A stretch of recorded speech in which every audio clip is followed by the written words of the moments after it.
আমার বাচ্চাদের যে বইগুলো পুড়িয়ে ফেলেছে, খুব কষ্ট লাগছে। বই ঘরে সমস্ত বই পুড়িয়ে ফেলেছে, বাচ্চাদের জিনিসপত্র সব কিছু।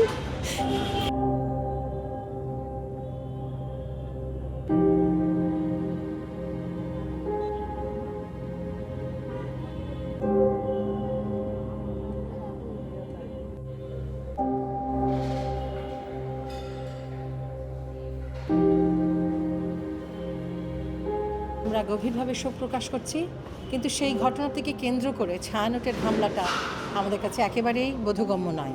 এ বিষয়ে আমরা সুষ্ঠু তদন্ত দাবি করছি এবং এই হামলার ঘটনার তীব্র নিন্দা জানাচ্ছি।